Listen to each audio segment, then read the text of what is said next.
Good evening, welcome to Military Strategies. We are live right now, 11:23 in Spain, already February 13th, 2026 in Israel. And new updates on what is going to happen, on what will take place in the next hours or days, weeks in the Mediterranean Sea and the Persian Gulf. Israel and the United States are heading to war, and we're going to tell you about it live with your likes, your comments. Family, let's begin.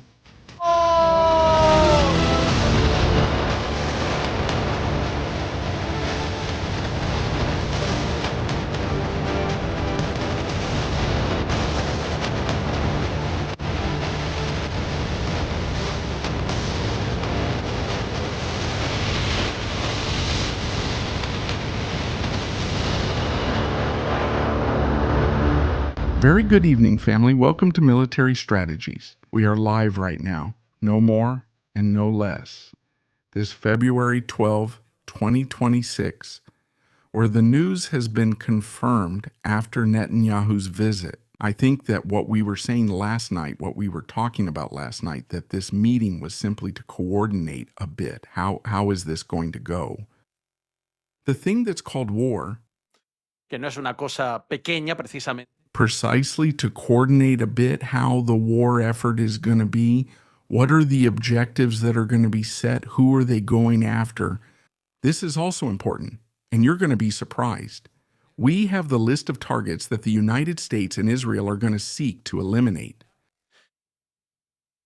And not even 24 hours later, what we said was already being confirmed, obviously.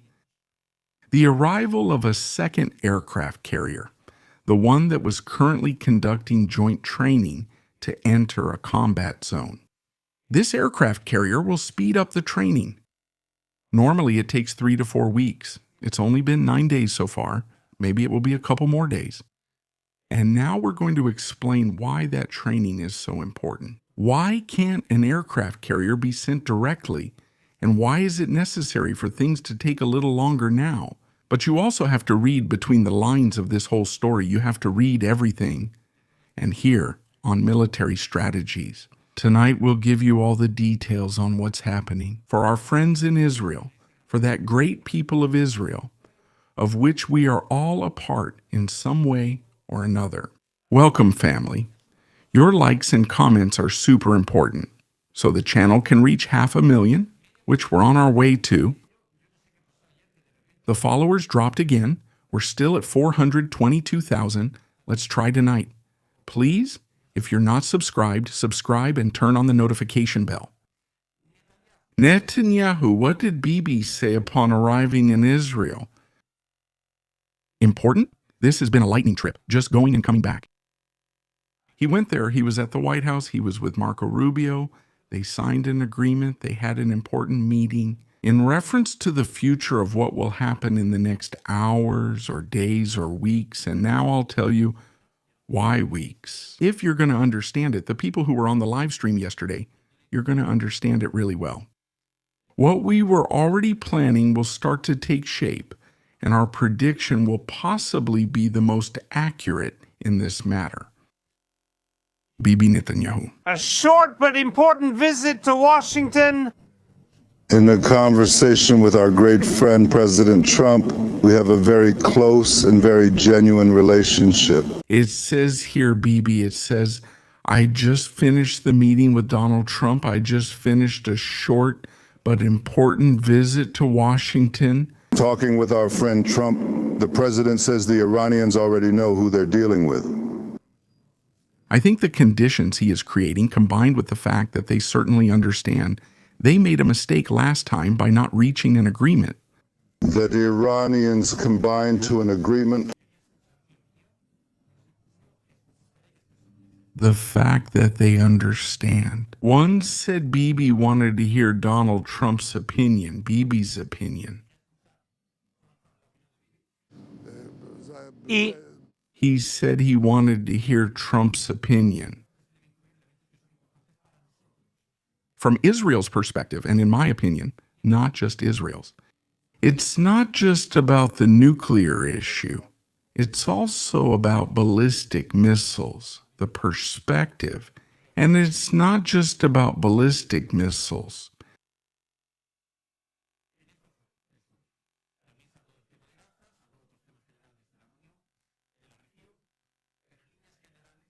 This was Bibi Netanyahu talking about what's happening with Iran, what's going to happen with Iran.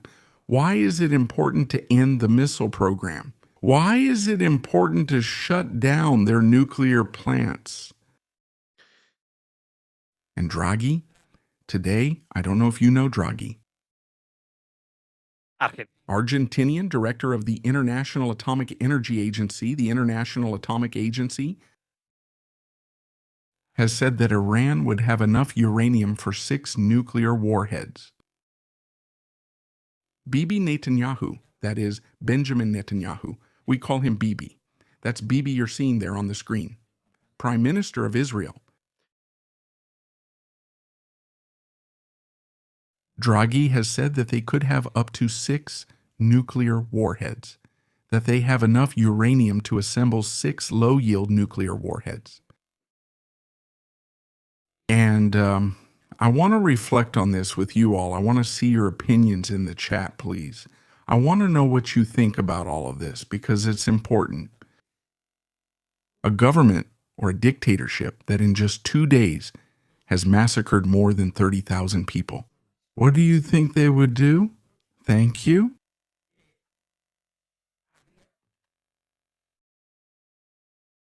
With a nuclear weapon?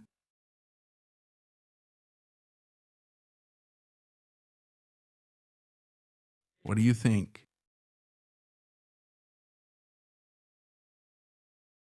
I think Rafael Grossi has made it clear, excuse me, not Draghi Grossi, I made a mistake. Rafael Grossi.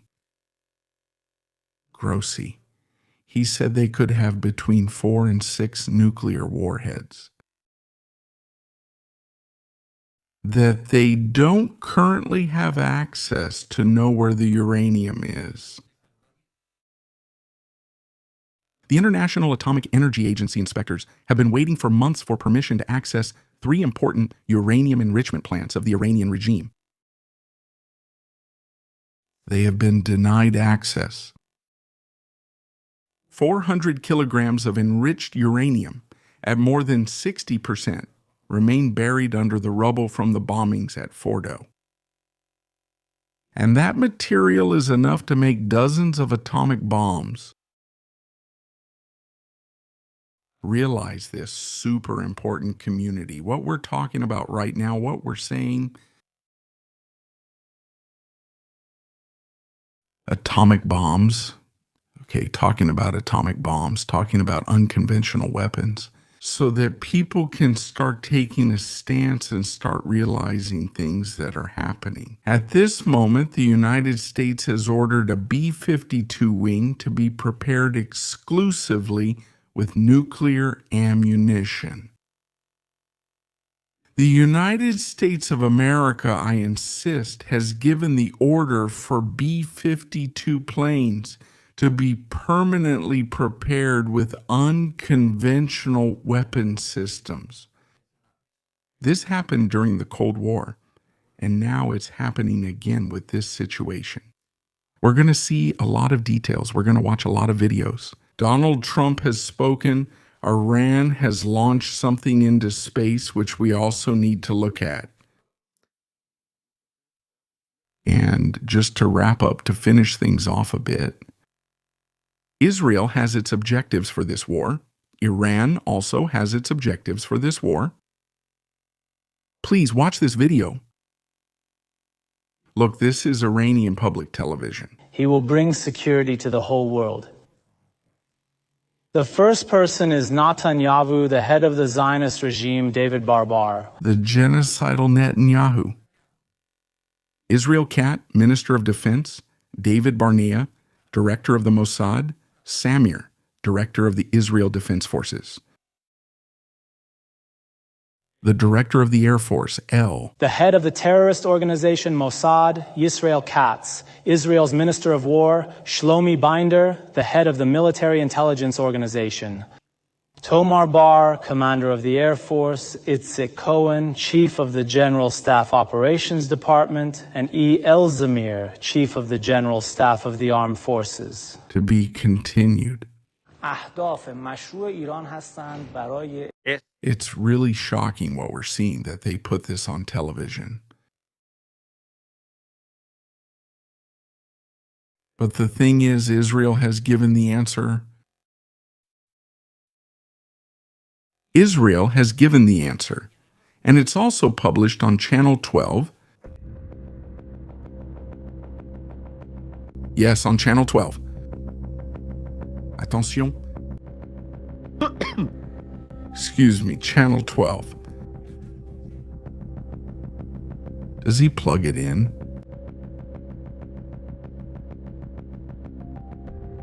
This image.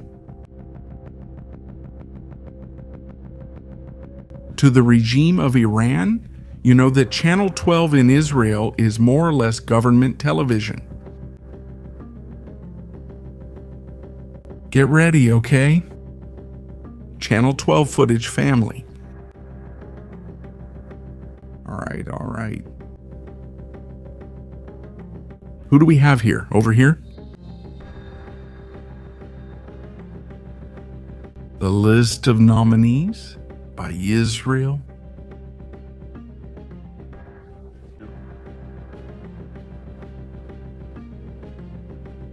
The commander of the Revolutionary Guard, the commander of the army, Larijani, the commander of the missile launch wing. I think the one at the bottom left, the son of the Ayatollah, not the prosecutor, I think he's the Attorney General of the Ayatollahs. The one just to the right, under the mangy turban, that one is from the Revolutionary Guard. And the headliner to finish the job, the Ayatollah. These are the devils proposed by Israel for the new war that is about to come. It smells like a devil, a strong devil. I don't think it's crazy, you know? I don't think it's crazy. Going after these individuals who are the core of evil is the worst of the worst, responsible for the deaths of thousands and thousands and thousands of people. There's other relevant information. First, let's talk about Iran, then we'll talk about Israel, then we'll talk about the United States, and then we'll put together a bigger picture. We might talk about Venezuela. So things might happen here live today, you know. I'm not in a hurry. We're relaxed. Today we've said goodbye, rested, a bit laid back. We can do anything here. Today. Next photograph. It's not advertising, it's Starlink. The United States of America could have brought into Iran the not insignificant amount of 6,000 Starlink terminals during the protests. What do they want them for? So that when perhaps the war begins, there will be communications inside Iran. There will be videos. In short, they are also taking equipment, you know? Attention to Mahmoud. With all the friends, are we joking? No, right? All right? We have to come up with a nickname for these because the names just keep getting worse. Well, I'm going to call them the blanket guys. They go around with blankets on top. They're all covered up, just like the kids said. Just like she said, I said, yes, I did orthoprosthetics, and he said, give me 2 seats. The little one said the following. I'm going to read it. I'll put the rat's movement in the background. This is great.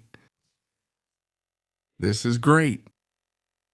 Tron asked us to let him attack a couple of targets symbolically, and he was going to allow us to retaliate, but we refused. Any mistake like this will result in between 3,000 and 4,000 deaths in the United States. That Tron called you to ask for permission to attack Iran symbolically. Look, we're going to bomb 4 rocks on the mountain above the Ayatollah's bunker. We're going to destroy 4 empty warehouses. Afterwards, we're going to launch a couple of flares over a camel farm, and then you guys can fire ballistic missiles. These people live CC.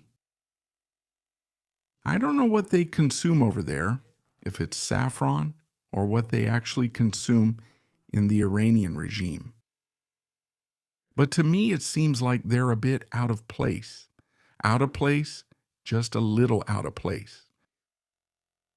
Well, it's fine for them to say this. It's fine for them to say this because, of course, they're going to pass this on to Donald Trump. In the Daily Report, it's going to say, well, who is this Nabami? Who is this guy Nababium? Well, then add him to the list too. We'll launch a symbolic attack on him. This is like the 12-day war. In the first 40 minutes, they wipe out the entire military leadership. No, this was a defeat for Israel. Israel was defeated in the 12-day war. Yes, but they wiped out our military leadership twice. We were left without scientists from the nuclear program. They destroyed Fordon. They destroyed Natan, Isfahan, Arak. No, but it was a defeat for Israel. And because Trump stopped them, because Trump didn't let them continue. Meanwhile, with the help of Rasputin's Russians, they have been launching satellites into space today.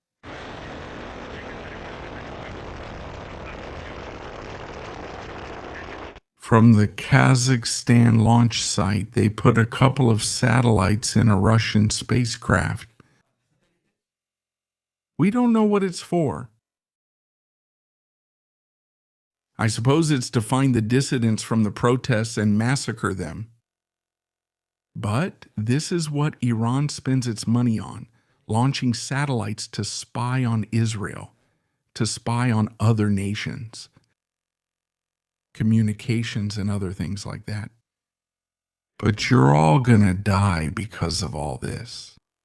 I see no difference between Hamas and Iran. They're the same. Get ready, sit down, and listen carefully to what's coming. Now, they've interviewed none other than Osama Hamdan. Osama Hamdan is the one who has never experienced a famine in his life. He lives in Qatar. There all day, lying down, sunbathing with sunscreen, surrounded by women of questionable morals, but wearing burqas and eating as if there were no tomorrow. Osama Hamdan has been interviewed.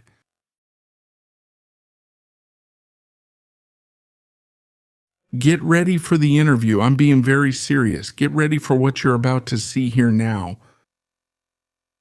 Because this is really the last straw. The world is going out into the streets to say, to tell, and to talk. They shout, "Free Palestine from the river to the sea."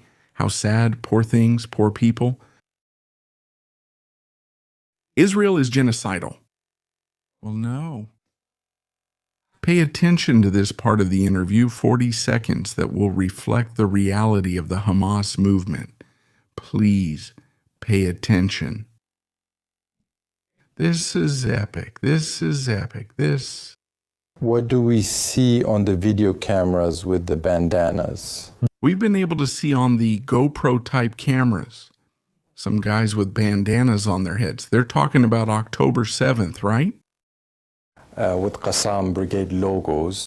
With the logo of the Al-Qassam Brigades. They're talking about October. Who are clearly seen to be Palestinians, shooting young people at the Nova Festival. at young guys at the Nova party. Who were these people if they were not your fighters? Who are those people if they're not your fighters? Asked the journalist Osama Hamdan.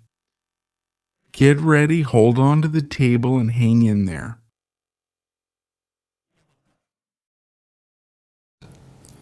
I have to ask for that.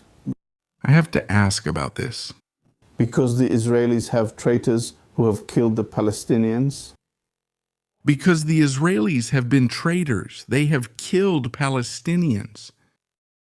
Why not to film dressed as Palestinians?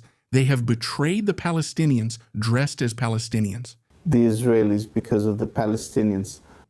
Why couldn't it be that they did the same thing? He says.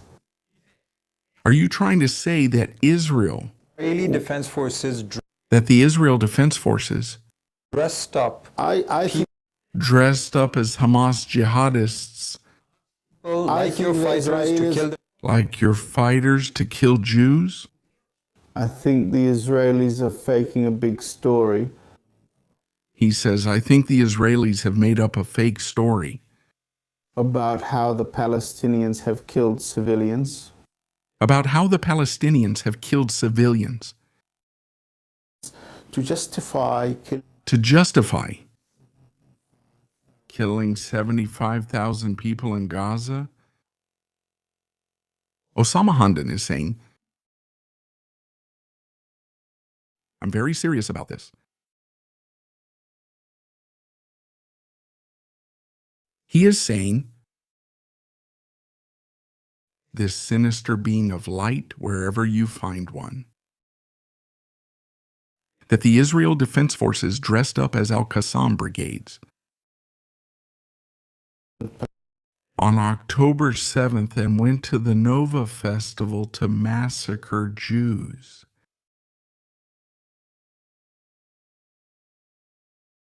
By the way, he has a photo of Sheikh Yassin here. I think Israel sent him to hell, wheelchair included. The photo of the one who appears here, dressed in white, who was anything but pure. The Paralitico. Osama Hamdan is saying that Israel killed its own people. Yesterday or the day before, I don't remember which day it was, I'll look for it here. One of these that I have here recently. I think it's important to remind people why Israel is where it is, why everything that has happened, why all of this has occurred. I think all of this is important so that people understand why I do all of this, of being there every day, pushing again and again, over and over. These people in the videos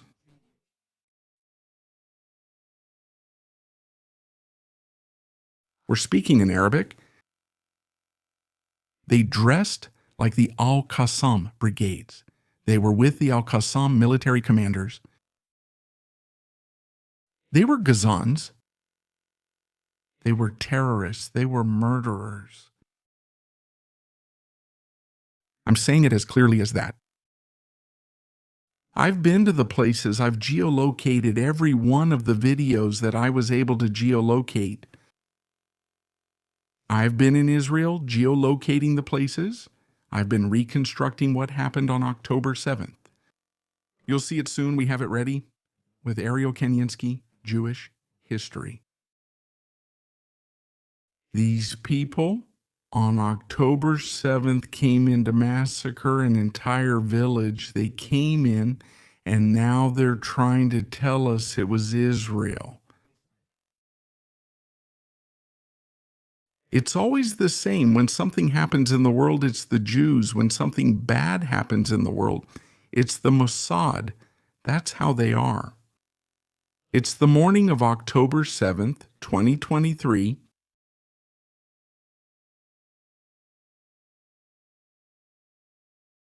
This is terrible. Unfortunately, we have to show it again.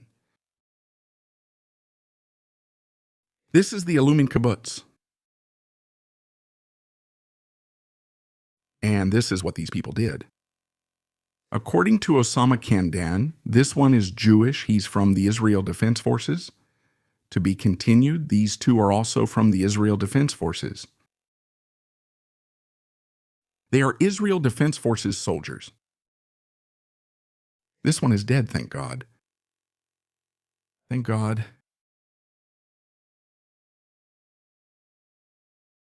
And they're shooting at people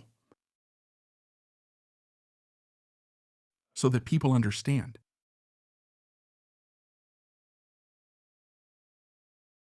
It's absolute madness. And I'm not going to continue with the video because it's too humiliating, too terrible. How do they wait 30 or 35 seconds to execute one of the girls? The fact that guys like Osama Kandan are still alive is a mystery of nature, but there are many like him. I say like Bukele. He's alive. Even though it's not something I like. Bukele says it about human rights. I say it about all these people. It's the height of all heights, the height of all heights. But they keep doing their thing. They're not going to disarm. They're going to prepare another October 7th as soon as they get the chance, and we'll start all over again. Just like with the 12-day war, this could already be over. This could already be over. Somehow. Let's go now directly to Donald Trump. Let's go now to talk. By the way, the president of Greece has done something to Erdogan. Get ready. The president of Greece has told Erdogan off. I'm going to position myself in a strategic spot so the viruses don't splash on me. I'll stand down here. I'll cover myself with a watermark. There we go. The president of Greece signs an agreement with Erdogan. He's blowing his nose. Excuse me. This is a bit much. If you're having dinner, don't look. He's blowing his nose a little bit. He grabs the tissue, wipes himself a little better, grabs the tissue, looks down, puts it in his jacket, looks at someone, smiles mischievously, takes out the tissue, opens the little book where they're going to sign. And he gives it to Erdogan as a souvenir.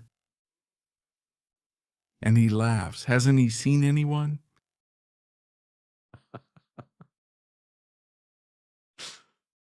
Icarus, the Greek one, always a trickster, huh? Some tricksters. Oh my God, forgive me. Erdogan, they've totally messed with you. Erdogan, the brat, oh my God. Strange things happen, huh? Strange things happen. Huh? All right, let's get to the super chats. We're going to get serious. We're going to be here for a while. Grab a snack, a sandwich, because we're going to be here for quite a bit. We have a lot of things to talk about. I'm not going to be opening 20 streams today. I'm only going to open one. We're also going to talk about what happened at the border crossing. Well, there's breaking news about what happened, but there's also something else interesting. The United States already has laser cannons to shoot down drones, and I suspect that if they have them deployed on the border with Mexico, they also have them deployed in the Middle East. So, well, between one thing and another, we've learned more information. But before we continue, let's go see our favorite map. Which one is it? Is it the airplane map? Come on, let's do it, family. We're live right now. Military strategies. A little bit of joy, some excitement. 11,000 people. Let's give the channel a boost with your likes. We're going to subscribe. And let's see how things are going in the Persian Gulf.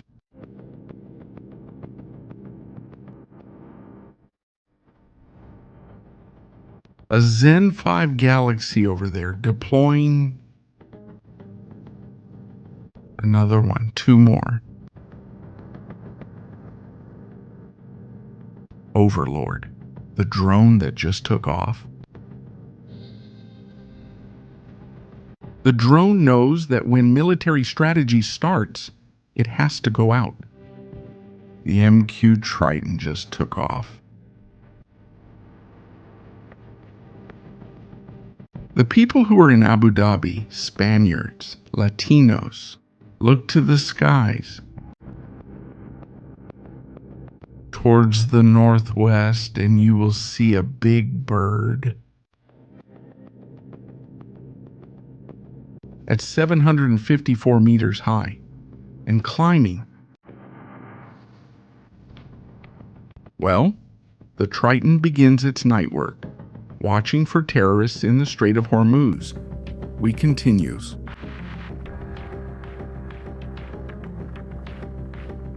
Another C-17 that's going. I honestly don't know if they're moving the entire United States Army. But this just doesn't stop. This just doesn't stop. Look. All right. Be careful with this, okay? A C-40 Clipper carrying government officials and the Spar-16. Another 40 Clipper both together, heading to Europe. Well, and a Dornier for aerial surveillance, or maybe for personal transport, right? This one is for personal transport. Also heading to Europe. Things here are getting interesting. Well, greetings to Havana. You have a P-8 in the north zone, right now in the north zone of Havana. P-8 over there, circling around. A Pegasus refueling in flight.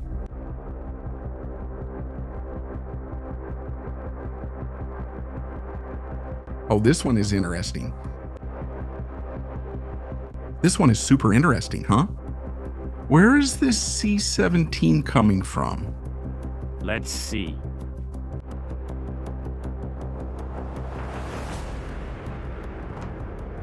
From Ghana? It's just that it's going to unfold. A contingent to fight terrorism in Nigeria. And this C-17 has been flying around out there, okay.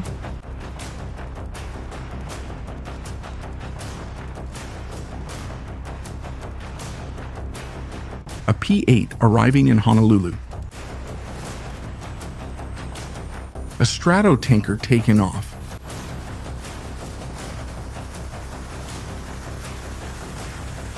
Okay. More or less, things are under control now. I'm going to confess something. The only time I've seen a deployment like this, and there wasn't an attack, was when Iran launched an attack in response to the assassination of Qasem Soleimani. The United States moved a lot of equipment, and at the last minute, Donald Trump canceled the attack because Bibi told him to cancel it. Otherwise, this would be over by now. The day of Qasem Soleimani, I say it like this, very, very honestly, with this, since the time of Soleimani, we hadn't seen anything like this. Last time, the attack was canceled. I don't think it will be this time. In fact, I expect it to be even bigger. Let's go to comments, super chat that we have here. Family, we still have to see Donald Trump. We still have a lot of things to see. So don't think that just because we're showing super chats here, we're going to end the show, because that's not the case. We're going to see more things. Oh my, the brat, the Greek brat, huh? He got into trouble. Hi. Global crisis over a booger. Turkey declares war on Greece over a booger. You can't imagine. Greek president thanks booger thrower to Erdogan. The headlines have to be terrible. All right, let's go with the first clip of Donald Trump about the situation. I forgot to mention this yesterday. There are rumors that they have evacuated the Ayatollah out of Tehran, but these are just rumors. It doesn't mean this. That it's true, it would make sense. Personally, I think it would make a lot of sense to get the Ayatollah out of Tehran before they take him out. Let's start with Trump, and we'll also have comments at the same time. President Makoso's leaving. We're going to bring in President of the United States now. Yvette, thank you so much. Sarah, thank you so much for being here with us. Starline, thank you so much. Pamplemouse, let's get started. Harney, let's get started too. Matthias, hi, Statista. When will the war start? They should stop threatening the Iranians and dragging this out. I'll share the dates from my logbook. All right, Statista. Are you hearing clipping noises while speaking? We'll check it out. Let's take a look. I think it's fine now. Please confirm that the audio is okay, that everything is fine, that there's no clipping. Thank you for your cooperation. I'm adjusting some settings to make things a bit better. They always call the chat nuclear snot. My goodness. No. Don't laugh. But there are nerve agents that have been used on paper by intelligence services to take someone out. Cobabunga, says Jax. I know it's Cobabunga. I have no idea. Sounds good, family. We confirm everything is fine and we're ready. All right, we leave Mokos and go with POTUS. Donald Trump has mostly talked about Bibi, about the figure of Bibi, and he said he doesn't understand. Why hasn't he been pardoned already to put an end to this nasty trial they're putting Bibi through? For a couple of cigars and some bottles of champagne. Of Israel. The main power he has is the power to grant pardons, and he's not using it, you know? That's what he said. He's done it 5 different times, but he doesn't want to do it because I guess he loses his power. President Ergos Herzog says Herzog, yes, Herzog, President Herzog. He hasn't wanted to grant the pardon to Bibi. Because if he gives it to her, he might possibly lose his power. Do you think the people of Israel should really shame him? He's disgraceful. He says, I think the people of Israel should be ashamed.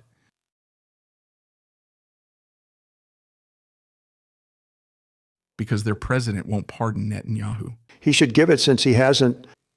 President of Israel, the primary power he's got is the power to give pardons, and he's not, you know? He said he's given it 5 times, but doesn't want to because he might lose his power. I think the people of Israel should really shame him. The president has responded and said that Israel is a sovereign state. He points out that he hasn't made any decision, about whether to grant a pardon to Netanyahu or not, and that he's going to do whatever he wants. Then Herzog is the one who starts patting and hugging Donald Trump when he releases all the hostages. When he stands up and Donald Trump tells him, forgive Bibi,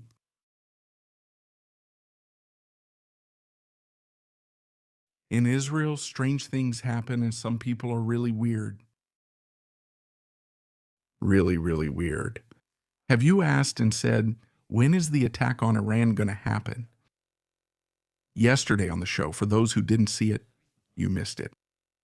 In Second Chances. I said that Ramadan is starting. We have a month of Ramadan. The aircraft carrier has to get ready with the strike group. We go into the week of February 16th, February 23rd, 2 weeks. Week of March 2nd. progress. 9. From March, 4 weeks, and from there the war begins. Why? Did I say this yesterday? Because the aircraft carrier needs to have training to be adapted for combat with the units that are going to participate in the deployment. If not, things like what happened in the Red Sea can occur. The United States shot down one of its own planes. Due to lack of training and connection and communication between the aircraft carrier, escort group, and planes during operations. What is done in this type of deployment, in this type of training, just a few miles off the coast of the United States, is to conduct combat exercises, war simulations, so that everyone is prepared and knows how they have to work. The crews, some of whom have never been deployed before, are new crews, and they need to learn the combat format of the United States of America. If that doesn't happen, there could be mistakes, but it can be sped up, and that's what's going to happen.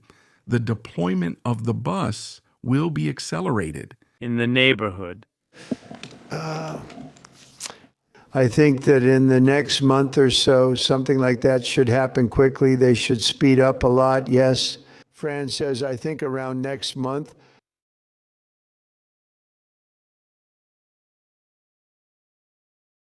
Around next month, we'll hear it again. Again. I think that next month, something like that. It should happen quickly. They should speed up very quickly, yes. They should. They have to make a deal very quickly, otherwise it won't be next month.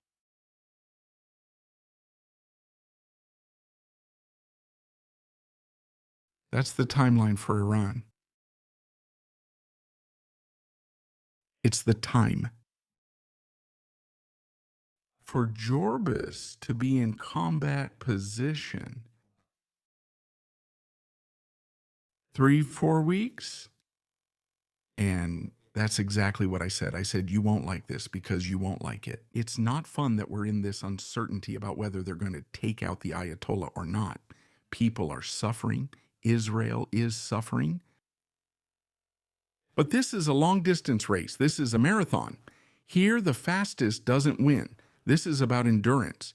And the United States is not really in a hurry. Even though we might think they're in a hurry because of Iran, they're not in a hurry at all. Not at all. Why aren't they in a hurry? The ones who should be getting nervous are them. The Iranians. They're watching as planes arrive, as combat units arrive, as more ships and more aircraft carriers arrive.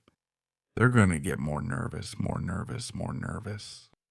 The generals are going to realize that this isn't a 12-day attack. In the end, what happens will happen. Just like it happened in Venezuela. Someone betrayed someone, and the United States took them away. Well, something similar is going to happen here. Someone is going to betray someone within the regime. The United States will launch a week of attacks. Or maybe all in one night. Destroy what's necessary. And tomorrow's another day. And tomorrow and the following month, the Secretary of Energy arrives and shakes hands with whoever is in charge. This has happened in Venezuela. The Secretary of Energy has been walking around hand in hand with Dersi.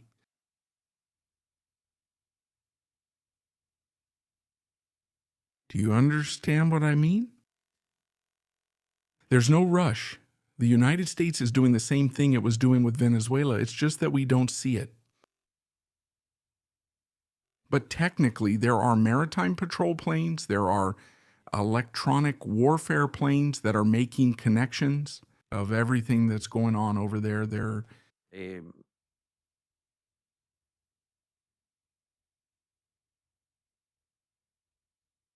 doing the same thing they did in Venezuela.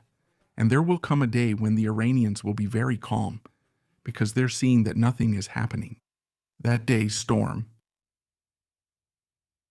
That day, planes over Tehran, planes over Qom, planes in Isfahan, and they won't be able to do anything. Let's go with Trump. Let's continue. Let's continue with Donald Trump. What else does he tell us? I'll tell you that he has been a very good prime minister. He has been very strong. We've worked with him very well. He says about Bibi. We achieved tremendous success with Iran and everything else we did. Bibi has been a great prime minister in times of war, and I think he has been the best friend Israel has ever had. We continue with, and he really has been, he has been extraordinary in terms of being a prime minister. It's not easy. It hasn't been an easy time for Bibi. You know, you have a president who refuses to give him a pardon. I think that man should be ashamed of himself, a pardon over this trial that's going on. President of Israel, the primary. He says it's a shame that there's a trial like this against Bibi. He has the power that allows him to provide evidence. He said he provided it 5 times, but he didn't provide it. He says, right? He said he was going to give it to him on 5 different occasions, but he hasn't. He doesn't want to do it because I think he loses his power. I think the people of Israel should be really angry. We had already seen it when he says, I think the people of Israel should be ashamed of this situation. Bibi has been a strong prime minister during war, and in my opinion, Israel's best friend. These are Trump's words, so the relationship between Trump and Bibi is fine. There's romance, there's a good story. They asked Trump if Bibi has told him to stop negotiating with the Iranians. What did Trump say? Did you negotiate with Iranians? He is you, you say. Stop having fun, stop talking to them, right? He said no. You mean if he has told us to stop talking to them, to stop arguing with them, right?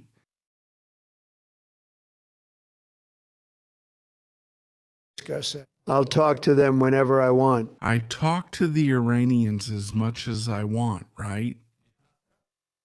And we'll see. We might be able to reach an agreement with them. And let's see if we can reach an agreement with them. We have to go to phase 2. And if not, we're going to have to go to phase 2. To go to 2. And phase 2 is going to be pretty tough for them. Phase 2. I'm not looking for that. No, I'm not looking for that, but phase 2. Mr. President. Iran. Vivi didn't go there to tell him not to negotiate with Iran. Vivi went there to tell him. Or does the nuclear program, the ballistic missiles, and the funding to Hezbollah and the Houthis end? Or am I going to attack? It's just that Vivi hasn't gone to convince Donald Trump. Vivi has gone to tell him ABC, this is how things are. We are a country that is threatened by some guys who, in 2 days, kill 30,000 people. If they get a nuclear weapon, or when they have enough ballistic missiles that no one on this planet can stop them, they'll launch them to destroy our cities. That's not going to happen. But the thing is, the Israeli left also knows this and supports it too. I mean, the Israeli left wants Iran to be blown up. There are no cracks here. This is reality, solid as a rock. Or as big as a pyramid. Subtitles created by Dimitorzok. What else has he said about Iran? Another clip. Everything has been about Iran today. Following his meeting with Prime Minister Netanyahu yesterday.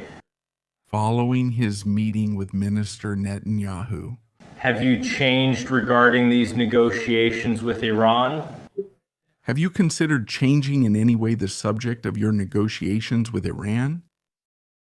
Or the timeline with... We have to make a deal. We need to make a deal differently or it will be very traumatic. We have to make a deal because if we don't, otherwise it's going to be too dramatic. I love that word. When Trump says dramatic, it means things are going to get more than dramatic, chaotic, hellish. When he says this is going to be dramatic, it's going to be tremendous. Pavel, thank you so much for those 50 memberships. The more you write in the chat, the more chances you have to get a membership and become a member of this channel, which is your community. It has become a news reference. They say the audio wasn't fixed, but I think it's fine. Another 50 memberships, 100 memberships from Pavel. Thank you very much. Please confirm for me that the audio has been fixed and that it sounds good. I need confirmation. It sounds good. We're good. Another 50, 150. Oh my God. Oh my God. Oh my God. What's going on here tonight? Pavel, someone needs to keep Pavel under control. Pavel is out of control. How does he live? Out of control? Of course, here things go. On time and as they should. On time and as they should. The United States wants control of Iranian oil. Let no one be mistaken. It's a reality, and we shouldn't hide it either. Does the Secretary of Energy want something like this? Today in Venezuela? Iranian? What is it that the Secretary of Energy says? The 23rd. Delcy there with that safety helmet. Coming up the end of 23, 24, 25. Okay. So we are... Her hand doesn't hurt anymore. Very proud. Very proud. The committee is not just good. Since the Secretary of Energy also wants to go to Iran. That's it. This is already written. Don't overthink it.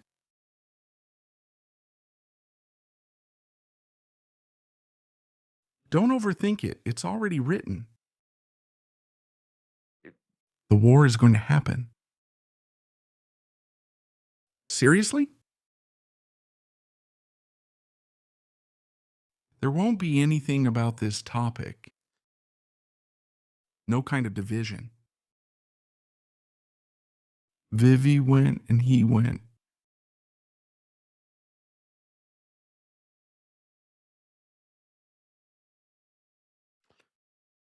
There's truly no division between the two. Here's the story. 200 memberships. Pavel, oh my God. Is it true there will be an attack like Pavel's memberships? As true as that? Here the story is that you have to accumulate such a large military force that everything happens very quickly.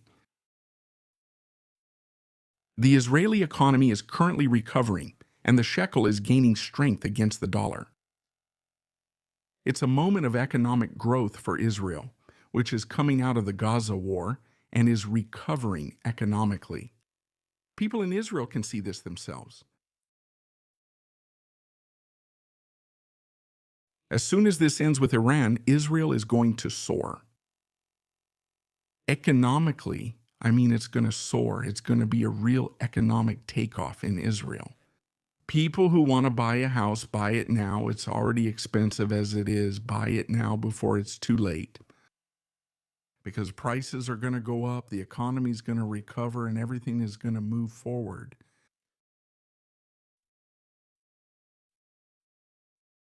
But there are things here that are inevitable so that the world can be safer, so that the world can be more. Subtitles by Dimit Torzak. I'm not sure if I should say peaceful or use a friendlier word. The regime can't stay. The regime of the Ayatollahs can't stay. Therefore, the operation won't start until that aircraft carrier is there, until it arrives with the destroyers, which will be another 3 or 4 destroyers. And as I said, there's no rush. Incident in the Caribbean Sea. Collision between ships of the United States Navy.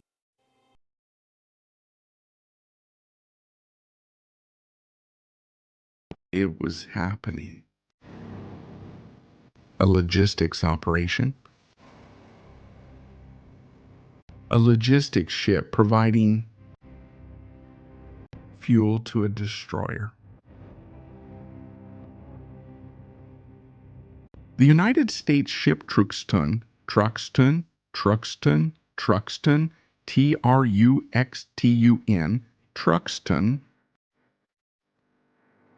is the destroyer, and the other one is the TAOE6. TAOE6, TAOE. Incident. Let's watch the video.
There have been 2 injured.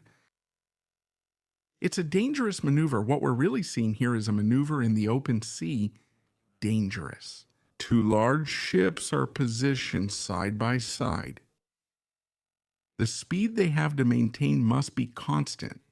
The helmsman has to be very attentive to any variation caused by the waves or control the effect of inertia they produce. The displacement of water, because if not, one ship can get caught with the other, which is exactly what happened there. And it's a mess. It's a mess for the United States Navy. For an Arleigh Burke-class destroyer to have an incident like this, now that destroyer will have to return for repairs. Both ships have been able to keep sailing, that's true, but this is going to have an investigation. And these aren't the things that the Secretary of Defense or Donald Trump like. So this isn't the first time this has happened. It's happened before. It's happened on other occasions. It's not going to be the last because these things happen. It's normal. There are incidents, but of course, these are things that shouldn't happen. All right, let's continue, family. What do we have?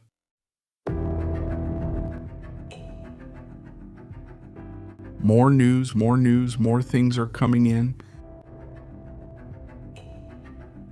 President Trujillo and Prime Minister Netanyahu also reviewed possible war scenarios and military attacks, contingency plans to protect Israel's home front from a possible Iranian missile bombardment.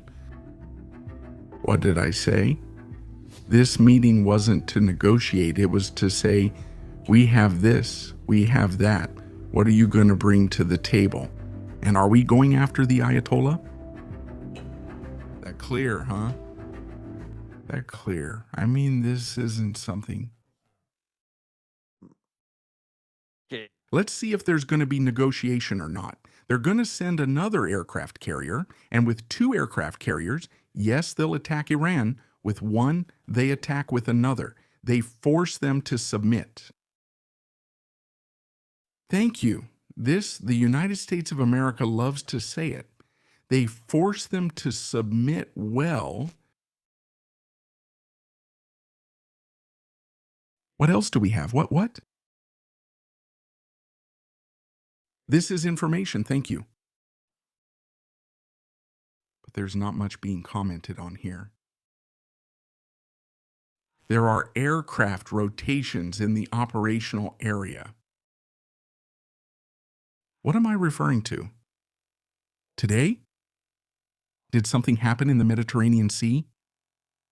Stratotanker planes have taken off from Al Udeid base and positioned themselves over the diagonal of Sicily. Others have taken off from Iran and have picked up some planes. Those planes that were picked up in flight have been refueled and given an escort. It is suspected that they are older version F-15E planes, not the X models, that took off from the air base in Jordan to make way for the F-35S that are going to arrive. That is, F-15 planes will be replaced by F-35S. Thank you. To provide better quality air coverage. So, are these aircraft rotations already taking place? 1 second. I want to check something. That's it. Of course, those aerial rotations mean changing one type of plane for a different model.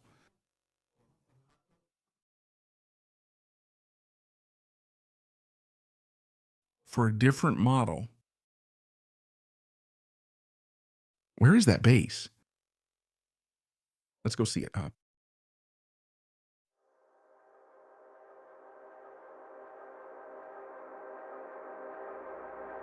It's the base in Jordan of Salty.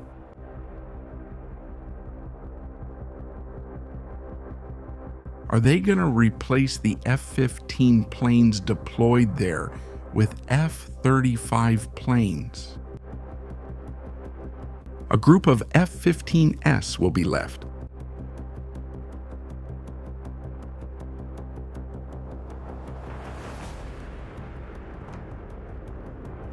But they want to improve the technological capabilities with the F-35S. It's important.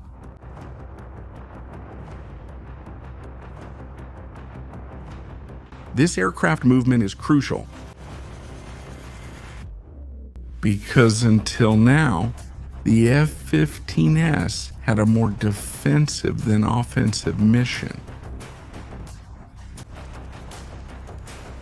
If they're going to bring the F-35S now, it means the mission profile is going to change, it's going to improve,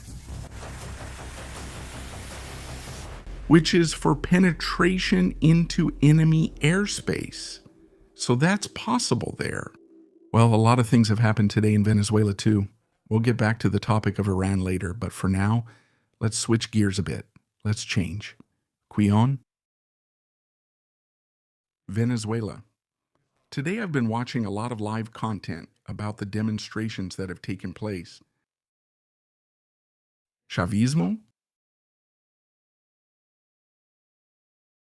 They haven't managed to fill the streets last night. In the deck, Diosdado Cabello said they were going to fill the streets, that this was going to be a show of strength from Chavismo. It's been the complete opposite. It's been the opposition to Chavismo, to the dictatorship. People have come out in masses. They've come out to protest, to shout.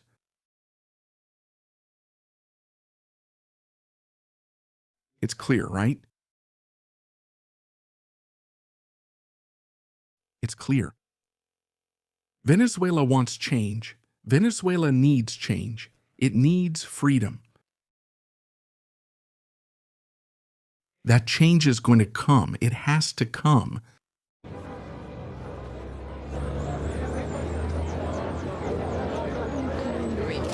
It has to come.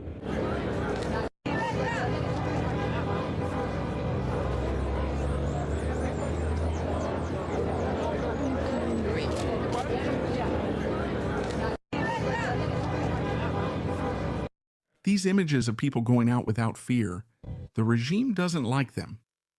They know their time is coming to an end, that this is only going to grow, that they can't use violence and repression. If, for example, Diosdado Cabello were dangerous, they wouldn't have sent the Secretary of Energy of the United States of America. Venezuela is no longer a threat. The regime is no longer a threat to the interests of the United States. And now it shouldn't be a threat to Venezuelans themselves either. It hasn't just been in Caracas, it's also been in Merida and many other places, where they have gathered and demonstrated peacefully for freedom and the release of the kidnapped, not prisoners, kidnapped people. That's what the regime has done.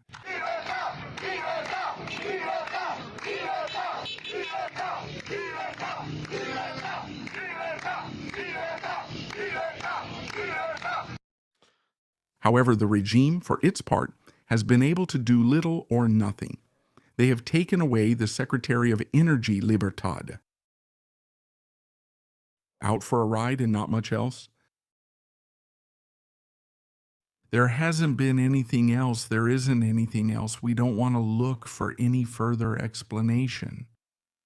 Chavismo is dead. Chavismo is no longer going to be the future of Venezuela. It won't be. What we're seeing is the fall in slow motion.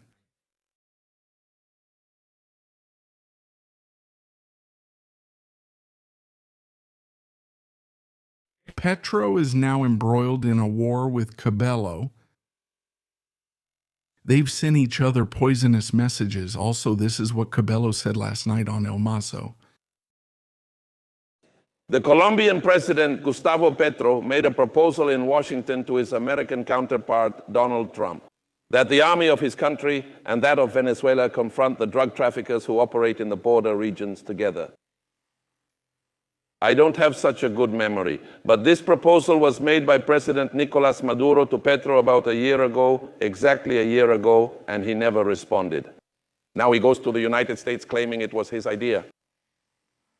But there are strange people in this world. Very strange people in this world. Noticias. Santander, they call him the traitor in the background. Santander, do you remember when Nicolas Maduro used to shout, "Get out of here, Santander," right? Petro, he replied to him on Twitter. Well, he wrote a whole Bible to Diosd. He told Diosdado he's right, but he's wrong about one detail. Wait, we need to get this right.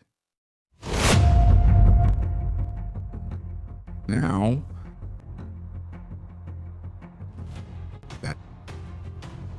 there's beef between Diosdado Cabello and Gustavo Petro. Diosdado is right, but he's wrong in one detail. I made the proposal to Maduro to start joint operations between the two countries, Colombia and Venezuela, on the border to stop the National Liberation Army. When the dialogue with the National Liberation Army was frozen, in which Venezuela, just like Noriega, had helped as a guarantor country, since the Santos government between the National Liberation Army and the state, Colombia never agreed to a ceasefire. The murder of around 200 peasants by the National Liberation Army in their conflict with Front 33 in Catatumbo. He also invites the United States, the Biden administration, to talk with Macron and Maduro to carry out a naval blockade on the route to Haiti to stop the flow of drug trafficking to the island, which comes precisely from cocaine brought from Catatumbo. That flow finances the gangs that are destroying Haiti. And is Diosdado wrong? Was there a coordinated operation by the Venezuelan government against the National Liberation Army in Zulia? And did the Colombian army act against the National Liberation Army? On the Tibu side, the coordination was achieved by the Minister of Defense, Velázquez, with General Padrino. The coordination weakened on the Colombian side due to the United States' relations with Venezuela and the state of war that was experienced. I did not support any form of invasion of the brother country, nor the bombing of Caracas. And I believe that the fight against drug trafficking from a police perspective must now be at a global level, and especially at a deep Latin American, Caribbean, and American level. That's why we have established police intelligence coordination between Brazil, Venezuela, under Maduro's government, Ecuador, Peru, and Colombia. Write 20,000 more things here. Diosdado is pissed off at Petro. He was expecting that they would let him know on January 3rd about what was going to happen. Petro fell. Petro's been at the White House. He's been handing out Make America Great Again hats. It was Petro acting like Trump's best friend. See to believe?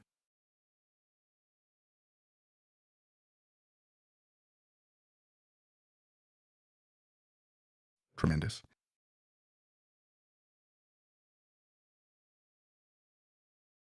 Tremendous, tremendous. It has been said that Diosdado is now the target. It has been mentioned that Diosdado is going to be eliminated. It has been said. Friends of POTUS have said this. I'm sorry to say no. No. If Diosdado had been a problem or was a problem for the interests of the United States, he would already be dead. Diosdado said last night, "I'm giving the speech I've been told to give," implying they've told me to say this. But not Diosdado. They're not going to hit him with a drone. None of that. If that were the case, it would have already happened. I insist, it would have already happened. The situation we're seeing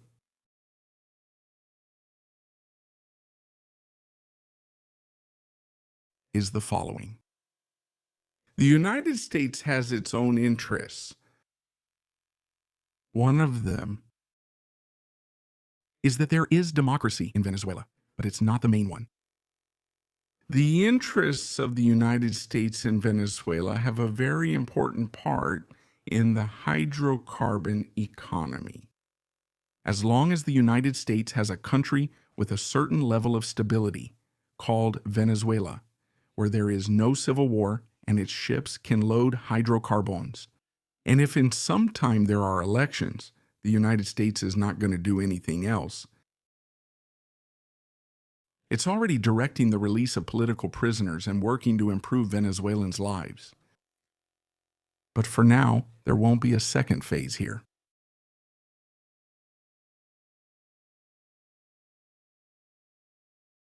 I know this might not sit well with some people, or it might sit very badly with others. Trump himself has said that he gets along wonderfully with Delcy.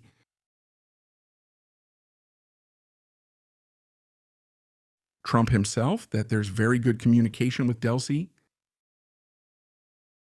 If communication with Delcy is good, does that mean that they're not going to change? The United States, if it works, don't change it. Whether we like it or not, whether we want it or not, but that's how it is. They're not going to change it. Delcy is currently in the middle of a whitewashing campaign. Now we are Venezuela, her party. She is going to start sailing solo to run in an election and win an election. Or if not, seek retirement. With apologies to the United States of America and their protection for having facilitated the transition period towards democracy. Many people won't like this either. But it's better to say it now than for people to be caught off guard later. If it weren't like this, that image you're seeing wouldn't be happening. If the United States had wanted to put certain people in power, I'm not going to say who, but you all know who I mean, and I don't want to underestimate anyone's ambitions. They would have done it. However, they have chosen for them to be part of the regime. Those who continue to control the country, those who continue to manage part of the country and make some decisions. But most of them come from the United States of America. The release of prisoners comes from the United States. The fact that there was no violence in the streets of Venezuela today comes from the United States. And it's a way of putting a muzzle on the dog so it doesn't bite, but it's still a dog. Are these people still dictators? Let me show Donald Trump's tweet so there's no doubt about what I'm talking about, so no one can say you're anti-something. I'm the first person interested in making sure these people aren't even in Venezuela, as far as I'm concerned. In a cell, all of them locked up and paying for crimes against human rights and against the people of Venezuela for life. Also, but that's not our situation now. This is what Donald Trump said about Venezuela.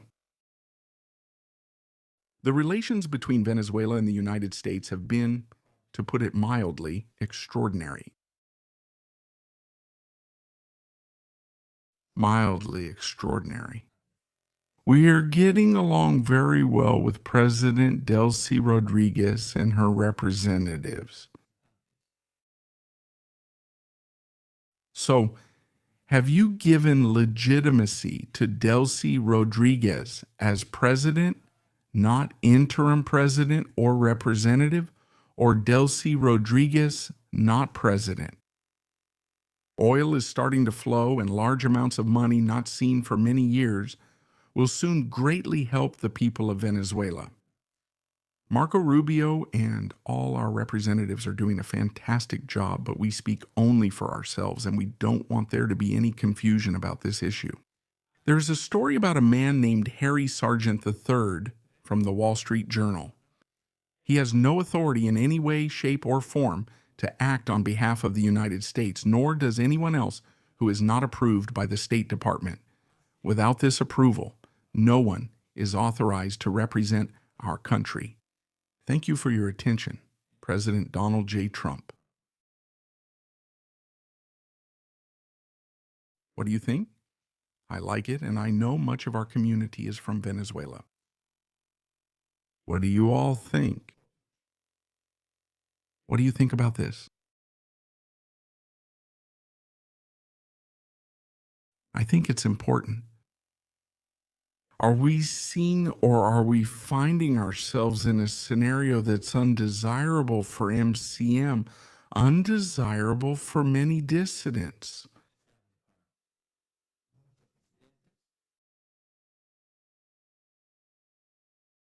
And here, the situation we're seeing is that the yes is going to stay.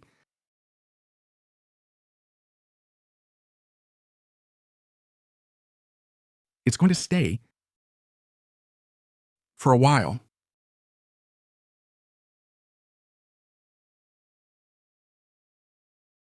The people of Venezuela will decide the timing.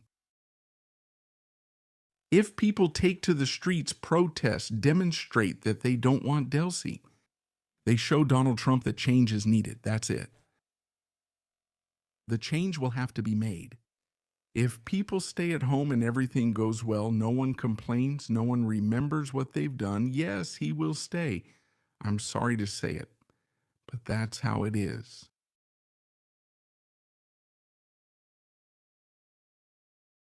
I know this is confusing. I know this is super confusing. But politics is confusing. Politics is very confusing.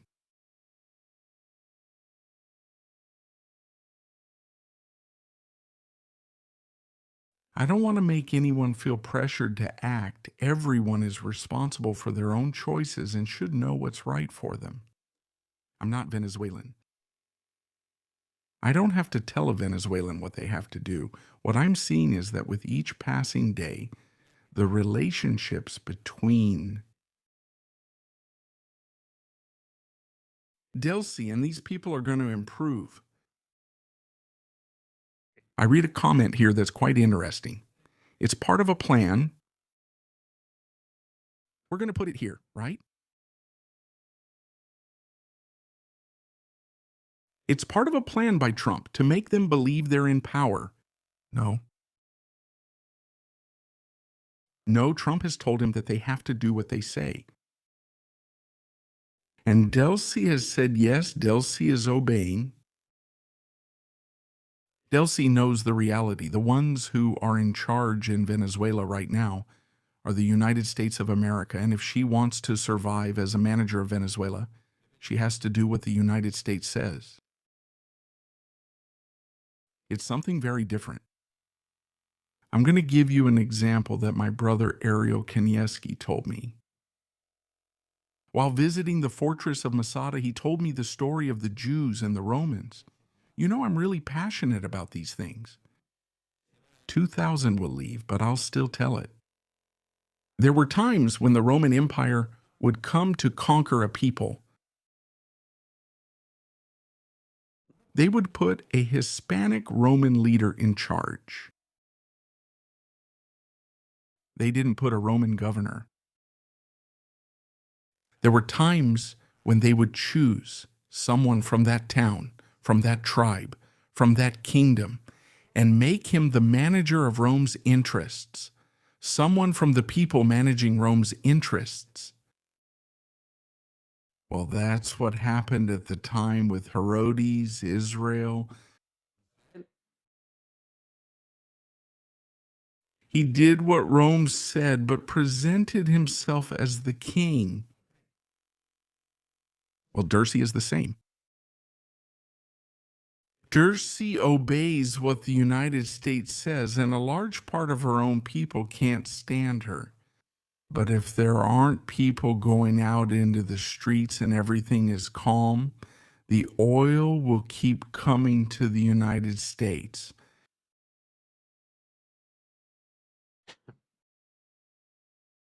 That's it. Is that right? You're asking me, do you think Venezuela will have elections? I believe elections will happen in Venezuela, but it may take a while.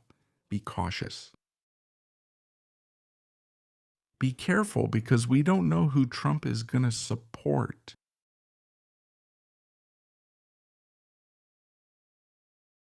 The MCM. He has great popular support behind him, a lot of support in the United States. Those are votes. Maybe.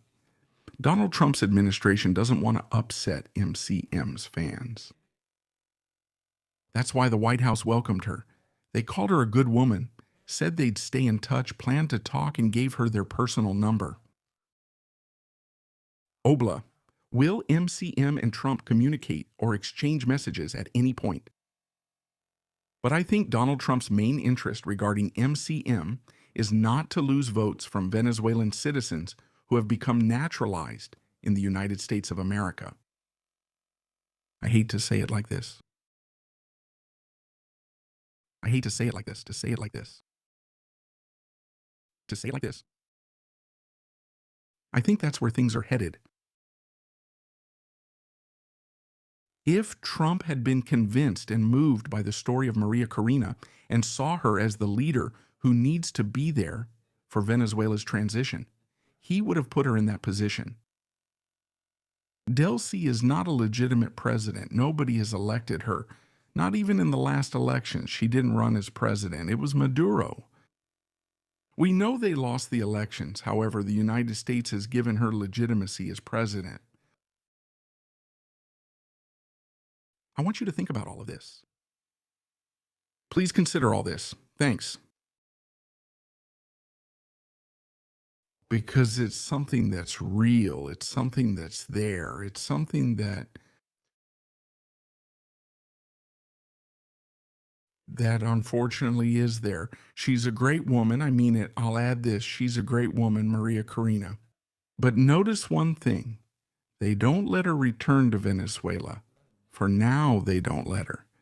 because they know her presence there could destabilize the country. I insist, Maria Corina is not in Venezuela right now because the United States believes that her presence there could destabilize the process that has begun.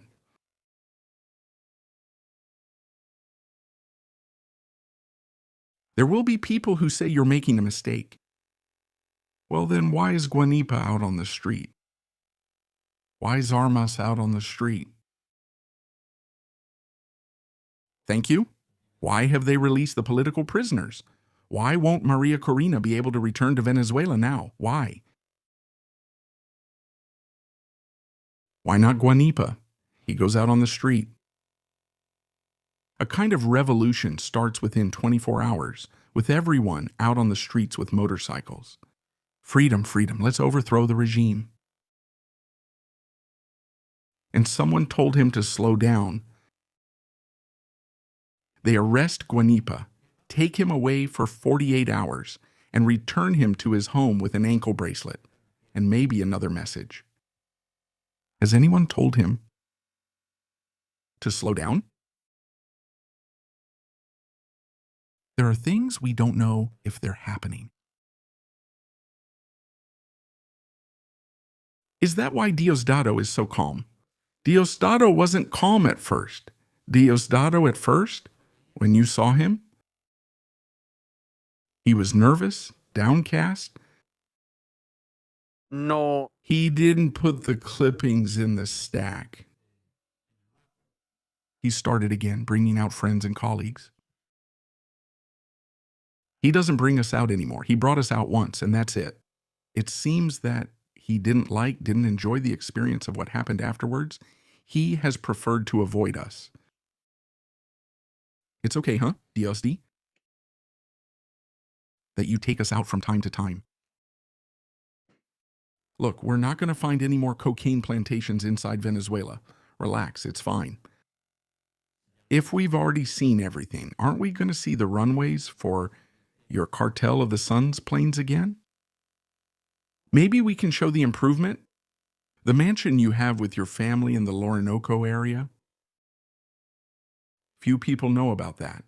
Maybe it's better I haven't shown it yet. We can show it so they see what you've done with the Venezuelans' money. That could be, huh? Diosdi? The one who understands, understands, or as he likes to say. Goodbye, right? Let's see if you know. The United States, I insist, doesn't want wars like in Iraq, doesn't want wars like in Afghanistan, doesn't want wars. They came to Venezuela, removed Maduro, the one who bothered them, and kept the rest who were willing to cooperate. Maduro was out of his mind. Maduro had gone crazy. Maduro was an egocentric narcissist who thought he was the reincarnation of Bolivar. With a hybrid between Chavez and the black man first and Sucre. That is to say, it was a kind of super DNA and so on. And he thought he could defeat the United States. Everyone looked at him thinking, this guy will get us killed. And someone called someone and said, you, and you, and you, and you, and you. Either you give us Maduro or you all go with him. And they said, take Maduro, take him away. Interview with Delcy Rodriguez about the Maduro issue. Also about the Maduro issue. You asked, how many aircraft carriers does Iran have? There are no aircraft carriers in Iran in the area of operations. There is one aircraft carrier right now and another one on its way in the coming weeks. What did Delcy say? Do you see Nicolas Maduro as the legitimate leader of Venezuela? Do you see Nicolas Maduro as the legitimate leader of Venezuela? Yes, without a doubt. So, yes.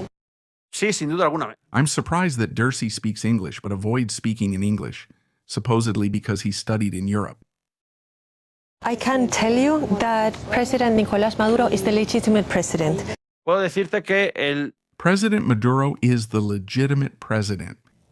Both President Maduro and Celia Flores, the First Lady, are innocent. Maduro and Celia are innocent. Yes, but if she wanted Maduro to come back, she could have made a deal with the United States of America and said, we'll give you the oil. We'll give you everything that's being produced. We want Maduro back. For Maduro to sign, to accept the conditions of the United States, and if not, they take him out, and she hasn't done it?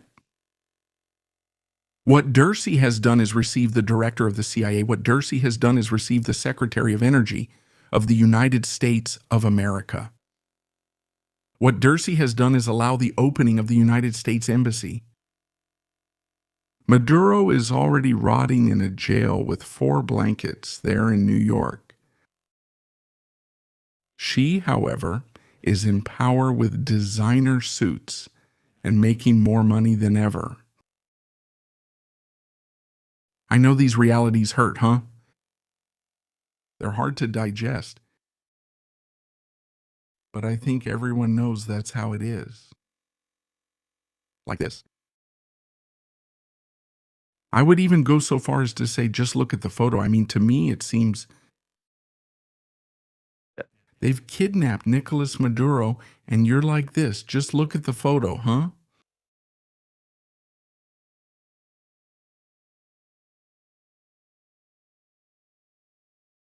I'm going to enlarge it so you can see it clearly. Secretary of Energy. Secretary de Hermanos.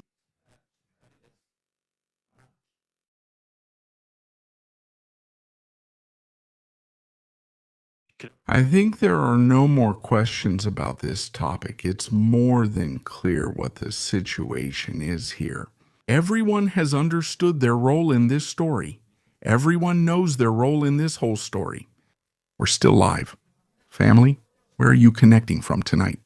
Please tell us a bit about where you're visiting us from. I like to see which countries are visiting us in military strategy soon. Surprises. Last night I was editing the first 7 minutes of the visit to Sekot. I'm very slow at editing because I like to do it very much my style, strategies. And yes, the first 7 minutes are already done. I don't know if I should show you a bit here, huh? I'm tempted to show you a bit of the first 7 minutes of the visit to Sekot here. I don't know. If we reach 423,000, I'll do a little preview, huh? We're missing 200 people. If we reach 200 new members, I'll do the preview and everything here. To wrap up, everything about Venezuela is still very much up in the air. But I think the path I'm betting on isn't there. It's not really there at the moment. Very much in favor of Maria Corina Machado, he says. Around here? M, leave it for the premiere. Of course, that's easy to say when some people have already seen it. It's a show. The C-Code video is a real show, and you'll see it soon. Let's change the subject. Let's move on.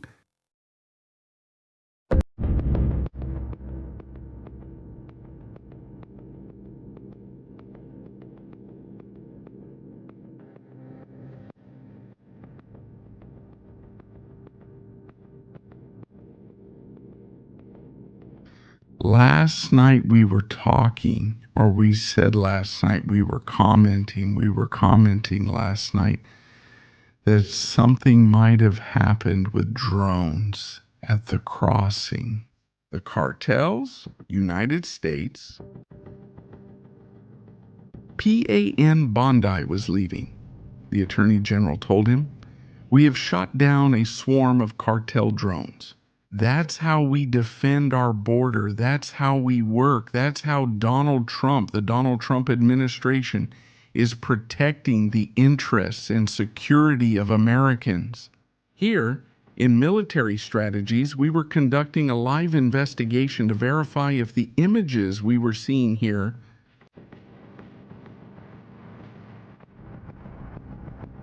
were the famous drones or not. We were already starting to think that maybe they were UAVs or UFOs that were appearing around there. Last night there was chaos with a swarm of drones. It was crazy. Well, today's news. Please don't laugh too much, just a little.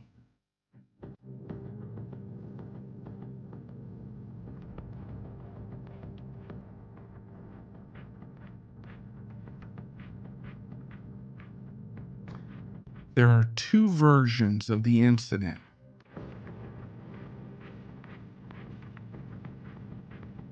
Two versions. The first version?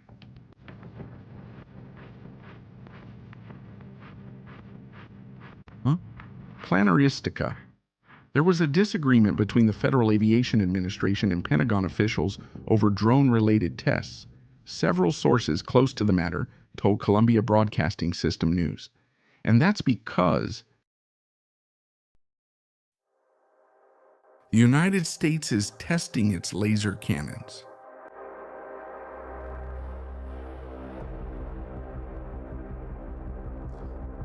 First theory, were they testing something new at the shooting range? The civil administration saw strange things in the sky, exploding, and they closed the airspace without consulting the Pentagon.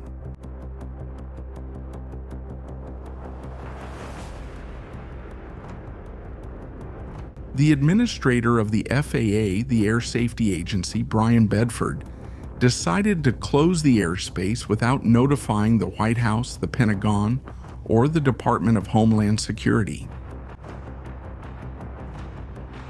First theory, military tests. When we hear about military tests, we start thinking about strange things from Area 51. But then it was discovered that what they had shot down were birthday balloons. Yes, you heard that right, birthday balloons. Someone had a birthday party, they released a bunch of balloons into the air, a celebration. The wind carried the balloons to the pass and they started shooting laser cannons at them, thinking it was a drone invasion. Let's see. Then we saw Pam Bondi saying that a swarm of drones from the Mexican cartel had come down. Last night I was here preparing a huge show with images of the cartel's drones, a ton of information, and then it turns out they were just balloons. Well, at least the show was good. At least the show was good. We saw the cartel's devices here. It was good to give Mexico a bit of a hard time. But it seems that there was no drone swarm or possible cartel attack. A birthday party, they released a bunch of balloons, and those balloons, in the end, those little balloons, well, they were brought down with the cannons. Laser. Should I adjust the microphone settings? Let me know if it sounds better now. Let's see if the audio doesn't have an echo now. Let's see. Aún así, You can hear it? canal, por cierto, os comento, tenéis que buscar el canal, no os va a salir porque hemos estado mucho tiempo sin hacer directos allí. Estrategias militares en directo, todo junto, escribirlo, porque allí vamos a subir los mejores programas del mes, de la semana, los mejores momentos editados para que los podáis ver. Por favor, suscribiros a ese canal. Let's see if the audio works. Let's get started already. We're going to create a sort of secondary channel for military strategies so people can also watch the content later. What happened is fine. It's fine. Not because of the balloons, not because of the little balloons. It's fine because now we know that the United States has laser cannons that can attack swarms of drones. And surely this too. They have also deployed them to protect their military bases in Iraq and Syria. Well, not in Syria anymore because they've left the last one, I think, the second one that was left, Al-Tanf, but can it protect Israel? For example, that's the Haitian portable laser cannon device.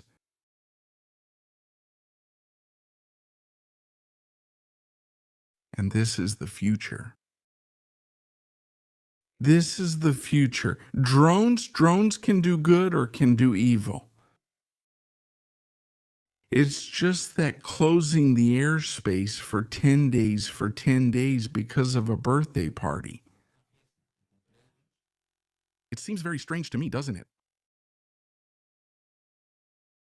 Me, what do you want me to say? It seems very strange to me. And then images like these come out of objects, spheres, flying. I don't know. What do you guys think happened the other day? Was it really a birthday party? Were they doing some kind of military test? Someone got nervous, saw something in the sky that didn't make sense to them. The radar operators said that we're being invaded, that the aliens are coming. I don't know. But it's just that these are things that, hey, they're serious. They're serious. It's just that the news was, I'm reading it literally, that was the news. Several drones operated by the Mexican cartels violated United States airspace during the night near the border crossing. The United States Army used electronic warfare measures at Fort Bliss to bring them down. This resulted in a temporary flight restriction issued this morning by the Federal Aviation Administration. Drones from Mexican cartels violated United States airspace, and the Department of Defense took action to disable them. The FAA and the Department of Defense have determined that there is no threat to commercial travel. So, were they just birthday party balloons, or were they testing a laser cannon? Well, this doesn't add up to me. This doesn't add up to me. Let's go back to the map because I think we need to investigate this a little more. Supposedly,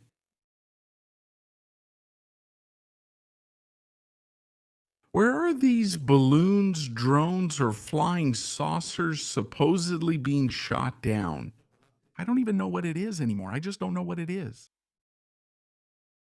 It was here.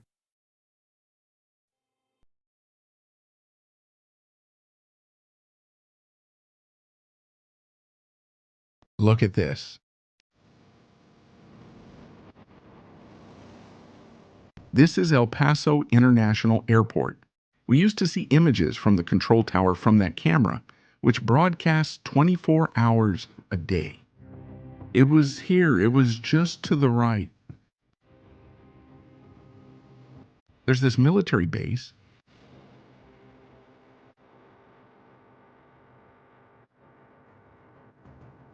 It's the big Army airfield.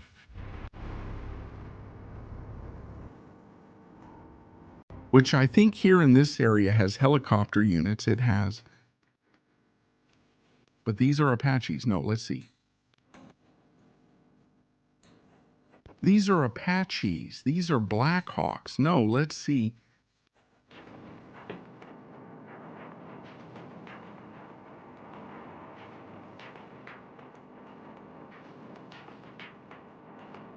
Will drones be at this base too? Surely, let's see. There will be. Let's snoop around here. Let's see what they have. Hellas, lots of Hellas.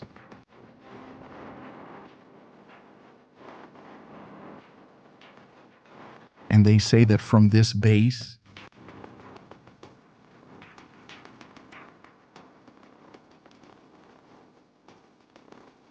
they used electronic warfare weapons to shoot down some cartel drones. C-130, do we see C-130S around here too? I don't see any fighter jets. I'm going to keep looking for a bit. I don't see any fighter jets, but that doesn't mean there aren't any. Let's see, what's this here?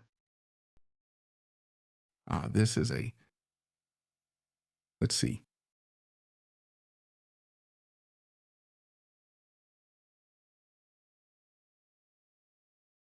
We're trying to identify these. Are they radars? This is an anti-aircraft battery. This is the same type of radar used by the Iron Dawn, or one of the radars used by the Iron Dawn. This one we see here. This one. Here's a set of radars. This might be the deployed electronic warfare system. Let's keep looking around this area. Super interesting, huh?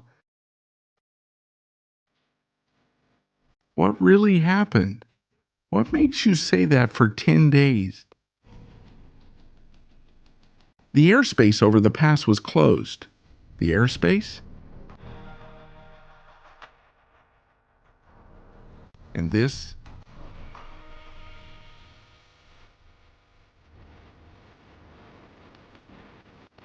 They're not very clear. Those vehicles don't show up.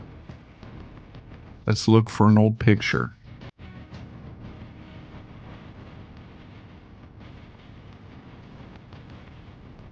That gives us a bit more of an image. That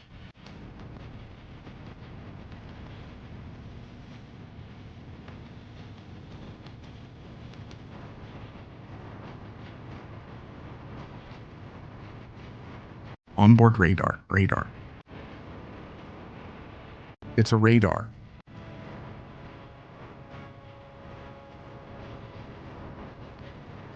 Which, by the way, points us toward Mexico.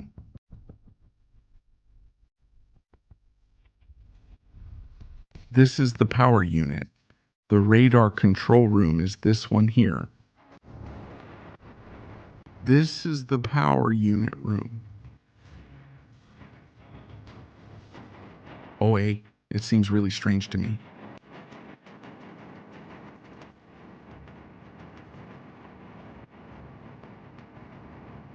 That is, supposedly, according to the Attorney General, a swarm of drones came in from the Mexico area, went up that mountain. They were heading toward Fort Bliss. I don't believe it. I don't believe it. I don't believe it. I'm really sorry. I just can't swallow it. That's impossible. Check for other interesting things nearby. More vehicles. What else do we have around here? They look like vehicles from... This is super complicated.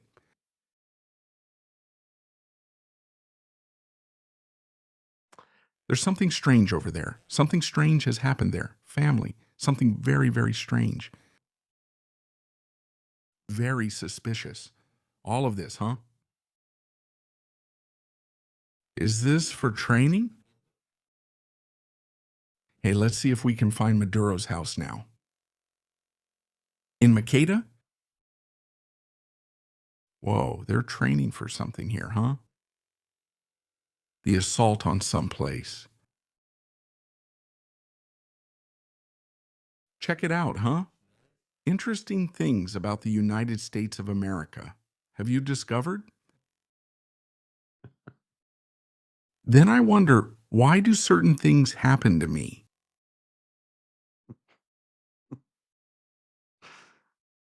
Oh God, shooting range.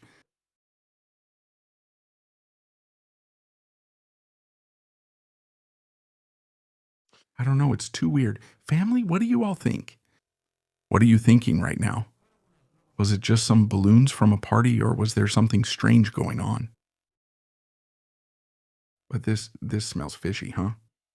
It smells bad. Someone got nervous. They started making calls. The calls didn't work. They closed the airspace that wasn't working.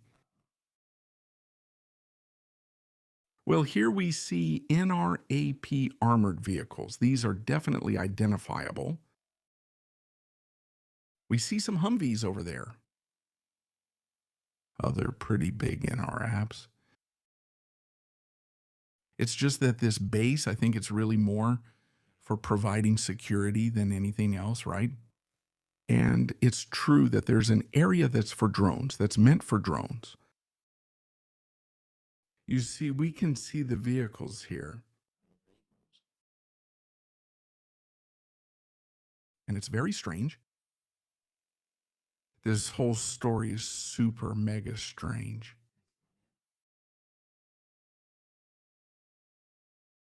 I think they're launchers for something, right?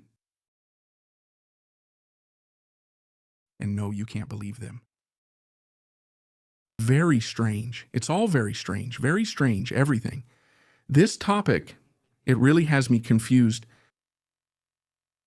The whole thing about the drones, these ghosts, and so on. Let's do a last-minute recap to see what we have and what's happened in this crazy world, if anything noteworthy has occurred. A full day, quite a complete day. Well, we already know what's going to happen with Iran. And what's going to happen? Well, there's a video. We haven't talked about the kidnapping of Nancy Guthrie. A video has just been released. Another video of the suspect.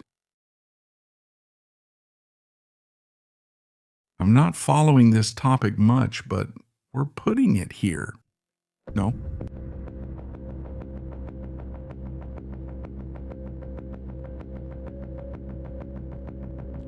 No, subtitles by Dimitor Klav. Nancy Guthrie. Well, kidnapped.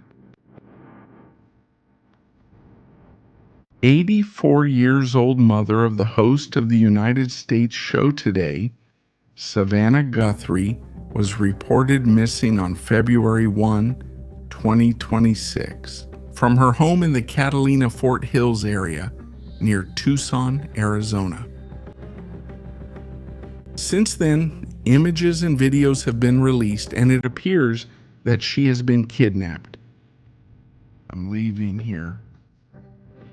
New image released by the FBI.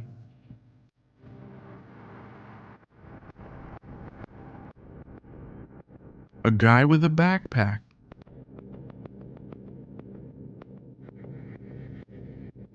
What is he doing?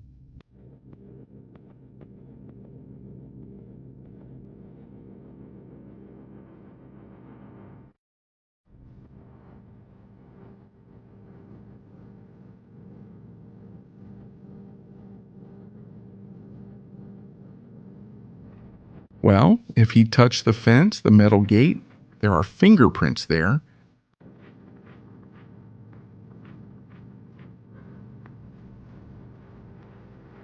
This is strange, very strange.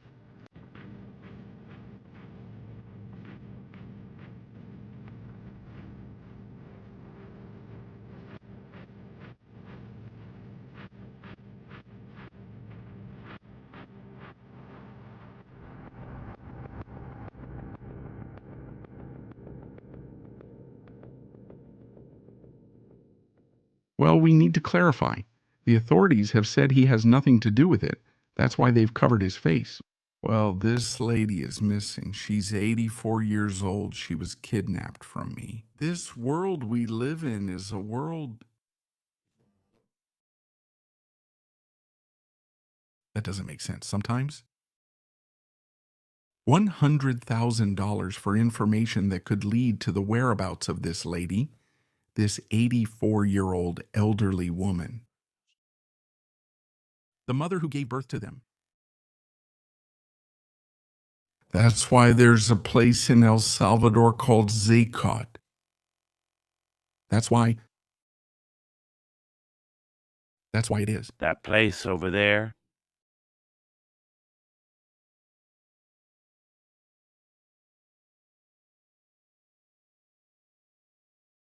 Zekot. Because there were demons. Loose on the streets, kidnapping people, murdering them, throwing them in an alley, the devil's alley. And that's why you shouldn't do that. A Zekot, and you have to do it. This is one of the moments from the Zekot's visit that I remember the most. I got upset. The interview, when we interviewed a member of the Mara, this one in particular, together with other colleagues who were asking him some questions. He spoke way too calmly for someone who had killed so many people. And there was a moment when I got really upset and decided, well, I'm going to go ask him questions. Really? Let's stop fooling around and let's ask him, did this guy really what we needed to ask him, or rather it? I asked him, have you killed anyone here? Yes, that's true, yes. This is probably yes. See? These are the remains of a shootout. It happened here years ago. Have you ever killed someone? Yes. We've seen them involved in multiple crimes just for being part of what we are. But have you killed someone? No. Yes, I've been involved in homicide. I've been in prison for aggravated homicide. He started to get nervous when I started asking him questions. In fact, the interview had to be stopped because I was already using too many strategies. And honestly, well, the feelings we've experienced throughout this whole story have been impressive, haven't they? It's been incredible. I hope we have the edited video soon. It's going slowly. I ask you for patience. You've sent me emails asking when? Please, when is Sekot? When is it going to be ready? We need to do a good job, especially because I want to do more things in El Salvador. I have more audiovisual projects in that whole area of the world, in Central America, so we have to do it right. That's why I'm asking you for patience. But I don't need these people. They're people I don't need. They don't add anything to society. They're people who have nothing to contribute, who aren't going to benefit the development of our world. And as such, it's better for them to be there than to be massacring innocents, right? That's the reality. That's how things are. And that's how this is happening. Not a world that doesn't know how to face terror, but there is a country that does know how to do it. And that's El Salvador. Family, thank you for joining us live on Military Strategies. It's been a pleasure. Please subscribe to the channel if you haven't already. It's super important to leave your likes and your comments. Thank you so much and see you tomorrow. See you tomorrow with more information. Thanks to everyone for the memberships you've given and for all the super chats.